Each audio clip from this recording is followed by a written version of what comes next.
Jay, is negotiation something official or we negotiate frequently rather? Well, it's a good question because people tend to think of negotiation as something that happens in a business context or in a diplomatic context.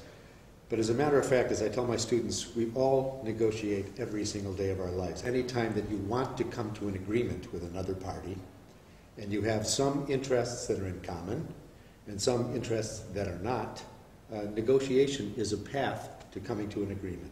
Does it mean that we have to defeat the partner? So it is the goal of the negotiation to get a victory at the end? Research actually shows us that most negotiations are not what we would call a fixed sum game. That means there doesn't have to be a winner who wins at the expense of a loser. Mm-hmm. It's possible, it's almost a cliche now, it's possible to have what we call a win-win negotiation. Not just something that provides something for each partner, but something that adds more than the value that was on the table at the beginning of the negotiation, based on the different interests that they have.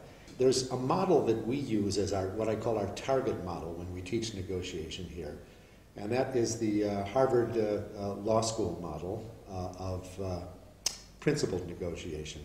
And on that, this is a cooperative model, and we often say that this is one of the few models of negotiation for which if your counterpart, if the person you're negotiating with is using the same technique and has read the same book, it's actually an advantage, whereas in most of the other cases... speaking the same language. Yeah. Exactly. You're speaking the same language, you understand that it's possible to create additional value, and that it can benefit everyone. Jay, you are an American. You live in Hungary. Yes. I suppose that you speak some Hungarian, so you understand Hungarian.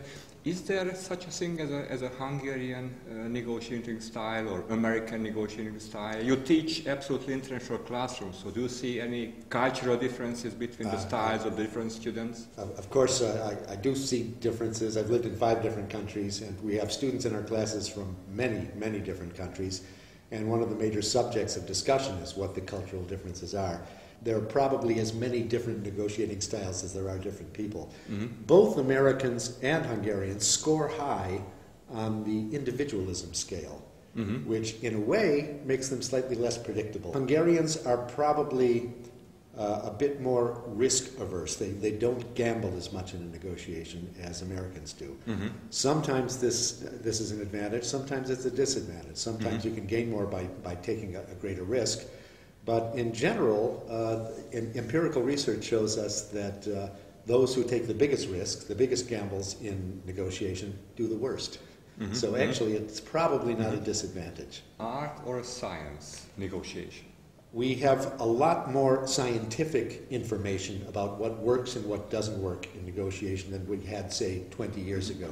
There are research programs about it? There are research programs testing various techniques and measuring these cultural differences, mm-hmm. as we discussed, and seeing which strategies seem to be most successful. Even with all that research, and really this is just the beginning, I think, of what we can investigate in terms of negotiation. It's still largely an art. Is it possible to learn it? And absolutely, what is the best absolutely. method of learning it? Some people find it easier, like anything else, to learn, but still, everyone can learn it if they get the right kind of feedback and frequent practice. We do role-play negotiation. It's a highly interactive environment. We share experiences as well.